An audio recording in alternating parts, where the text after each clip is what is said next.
Estenosis aórtica. Este video es realizado por Daniel Castellano, Javier Cabrera, Melanie Daoín, Fabiola Flores, Héctor Escalona y María Oropesa. La estenosis aórtica es un estrechamiento de la válvula aórtica, lo cual ejerce resistencia a la eyección de sangre desde el ventrículo izquierdo. Afecta en promedio al 25% de todos los pacientes de valvulopatía cardíaca crónica y aproximadamente el 80% de los pacientes adultos con estenosis aórtica valvular sintomática son varones. Dentro de las causas de estenosis aórtica vamos a tener cuatro de principal importancia. Vamos a tener congénitas, cuando las válvulas son bicúspides y unicúspides, por calcificación degenerativa, que básicamente este es un proceso que no es un proceso pasivo, sino que comparte muchas características con la aterosclerosis vascular, que incluye así disfunción endotelial, acumulación de lípidos, activación de células de inflamación, liberación de citoquinas. Algunos factores de riesgo ateroscleróticos se han vinculado con la aparición y evolución de la estenosis aórtica calcificada, incluye el LDL, la lipoproteína A, la diabetes mellitus, el tabaquismo, nefropatía crónica y el síndrome metabólico. Por otra parte, vamos a tener la fiebre reumática, que básicamente la enfermedad reumática de valvas aórticas produce una fusión comisural que origina en ocasiones un aspecto bicúspide de la válvula. Esto hace que las valvas sean más susceptibles a cualquier traumatismo y al final origina fibrosis, calcificación y un mayor angostamiento. La estenosis aórtica reumática también se puede acompañar de afectación de la válvula mitral y con insuficiencia aórtica.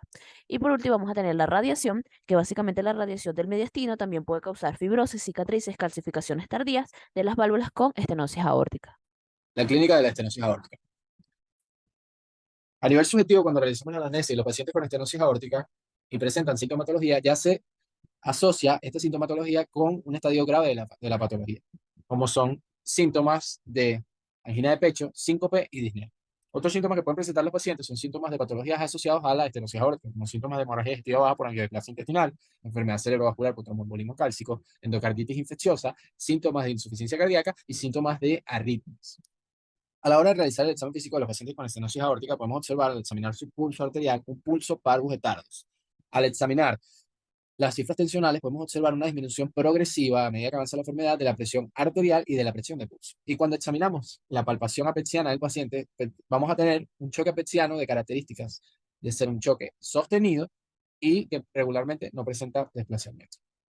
A la hora de ocultación cardíaca, solemos encontrar un soplo eyectivo de características de un soplo mesosistólico o de graficación romboidal y creciendo decreciendo. También tenemos que este soplo suele ser ocultado en el foco aórtico o la base cardíaca. Tiene la característica de ser un soplo irradiado al cuello a través de las carótidas. Y además tenemos que tener en cuenta que en el soplo eyectivo de la estenosis aórtica se puede presentar un fenómeno que es la disociación de Gallavardini, en el cual se observa una irradiación de este soplo hacia el apex cardíaco. Por lo tanto, este soplo, al presentar esta disociación, puede ser confundido con el soplo de la insuficiencia de las válvulas atrioventriculares, tanto de la insuficiencia tricuspidia como de la insuficiencia mecánica. También podemos ocultar en este paciente un segundo ruido que puede presentar un desdoblamiento paradójico y también puede presentar una disminución de su componente aórtico de manera progresiva. En estos pacientes también puede ocultarse un cuarto ruido. Por último, tenemos que, al igual que en la sintomatología que se presenta cuando ya la enfermedad se considera grave, tenemos que hay signos en el examen físico que nos indican que esa estenosis aórtica está en un estadio grave de la patología, como son la duración del soplo, la acentuación tardía de ese soplo, un segundo ruido de intensidad disminuida y la presencia de un cuarto ruido. Valvulopatía aórtica bicúspide. Defecto valvular congénito más común del corazón, que afecta al 0,5 del 0,5 a 1,4% de la población con predominio varones y mujeres. El perfil de herencia es autosómico dominante con penetrancia incompleta, aunque se ha cuestionado un componente ligado al cromosoma X, tal como lo sugiere la prevalencia de enfermedad de valvulopatía aórtica bicúspide en personas con el síndrome de Turner. La prevalencia de esta enfermedad en parientes de primer grado de una persona afectada es de casi 10%. No se ha identificado un defecto en un solo gen para explicar la mayor parte de los casos. Se ha dicho que también intervienen anormalidades en la sintasa de óxido nítrico endotelial, una degeneración de la capa media con un aneurisma en la porción ascendente de la aorta aparece a menudo en pacientes de enfermedad de valvulopatía aórtica bicúspide. Las personas con enfermedad de VAC o valvulopatía aórtica bicúspide tienen una aorta de mayor tamaño que pacientes con valvulopatía aórtica tricúspide similar. Además, esta enfermedad puede ser componente de una cardiopatía congénita más compleja con lesiones obstructivas de la mitad izquierda del corazón o sin ella, como se detectan en el complejo de Schwann. En cuanto a la fisiopatología, independientemente de la etiología, lo que se produce es un engrosamiento y fibrosis de los velos, con reducción de su apertura valvular durante la sístole. Es un proceso lento de años de evolución que impone al ventrículo un aumento creciente de la resistencia a su vaciamiento, de la poscarga, sin aumento del volumen de eyección, lo que desencadena una hipertrofia que inicialmente no tiene dilatación de la cavidad, que vendría siendo una hipertrofia concéntrica. Este tipo de hipertrofia permite al ventrículo aumentar su capacidad de generar presión y adaptarse adecuadamente al aumento de resistencia a la eyección, manteniendo un gasto cardíaco normal, con volúmenes ventriculares y presiones diastólicas normales, mientras el área valvular es mayor a 0,8 a 0,9 centímetros cuadrados. La expresión hemodinámica del aumento de la resistencia al vaciamiento es una diferencia de presión entre la aorta y el ventrículo izquierdo durante la sístole o gradiente transaórtico. Se estima que una estenosis es significativa cuando produce gradiente de más de 50 milímetros de mercurio. En casos extremos puede llegar a superar los 150 milímetros de mercurio, debido a que el gradiente es en función del área valvular y el gasto cardíaco. En los pacientes con falla ventricular izquierda, la disminución del débito se acompaña de una disminución del gradiente. La estenosis aórtica es una situación, como te hemos dicho, progresiva y la reducción del área aórtica es creciente, lo que puede llegar a determinar tal sobrecarga, que el ventrículo sufre una dilatación de sus volúmenes con aumento de la presión diastólica e hipertensión de la aurícula izquierda y de la circulación pulmonar. Llegando a este punto, los aumentos de la tensión sobre el ventrículo izquierdo, que inicialmente estaban compensados por el grosor de la pared, se incrementa progresivamente y comienza un rápido deterioro de la capacidad contráctil, apareciendo evidentemente de descomposición hemodinámica y clínica.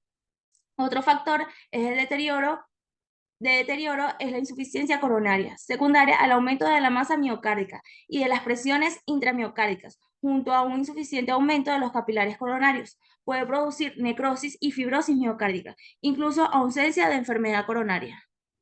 Javier Cabrera y me corresponde hablar acerca del uso de estudios de laboratorio para complementar el diagnóstico de estenosis aórtica, teniendo en primer lugar el electrocardiograma. El principal hallazgo que podemos observar en el electro va a ser la hipertrofia ventricular izquierda, que se define sobre la base del índice de Sokolov-Lyon y el uso del criterio de voltaje de Cornell. En el caso de este electrocardiograma, cumple con el índice de Sokolov-Lyon, por lo tanto hablamos de que este paciente tiene hipertrofia ventricular izquierda.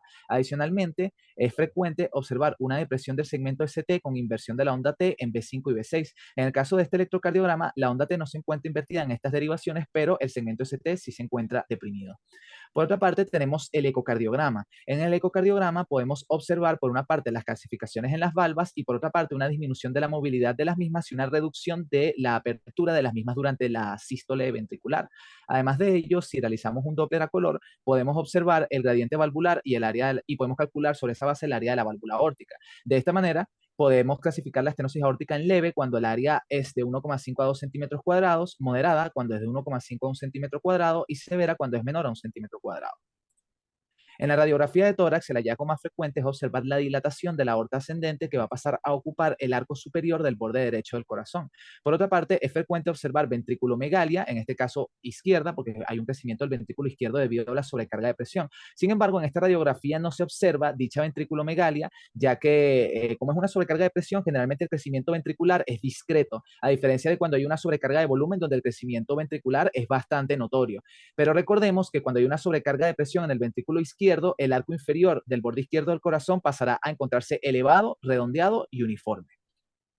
Por último, el cateterismo realmente no se suele indicar con frecuencia en pacientes con estenosis aórtica, a menos que sean situaciones especiales como dudas debido a diferencias entre la clínica y la paraclínica, cuando se sospecha de que quizás no hay estenosis aórtica, sino estenosis subvalvular o supravalvular, entre otras situaciones. Gracias. Vamos a continuar con el tratamiento. Tenemos un tratamiento médico y un tratamiento quirúrgico. El tratamiento médico se basa en que los pacientes con estenosis aórtica grave con un área valvular menor a 1 centímetro cuadrado, es importante que estos eviten la actividad física agotadora, incluso en la etapa sintomática. Se tendrá gran cuidado de evitar la deshidratación y la hipovolemia para impedir la disminución significativa del gasto cardíaco. Se utilizan medicamentos para tratar los síntomas de insuficiencia cardíaca o ritmos cardíacos anormales, más comúnmente la fibrilación auricular. Estos incluyen diuréticos, nitratos y beta-bloqueadores. La presión arterial alta también debe tratarse con beta-bloqueadores e inhibidores de la enzima convertidora de angiotensina. El empleo de estatinas tendrá como justificación la prevención primaria y secundaria de problemas de la enfermedad cardiovascular aterosclerótica. Ahora vamos con lo que es el tratamiento quirúrgico. El tratamiento quirúrgico, vamos a tener que la cirugía va a estar indicada en personas asintomáticas con una estenosis grave, es decir, que tienen un área valvular menor a 1 centímetro cuadrado o 0.6 centímetros cuadrados por metro de área de superficie corporal. En pacientes con una disfunción sistólica del ventrículo izquierdo, personas con bloqueos AB y aneurisma de la raíz o de la aorta ascendente. Esta cirugía es el reemplazo quirúrgico de la válvula aórtica. Este es un procedimiento de alta complejidad mediante el cual se sustituye la válvula aórtica del corazón por una válvula artificial. Y tenemos también el implante de la válvula aórtica tras catéter.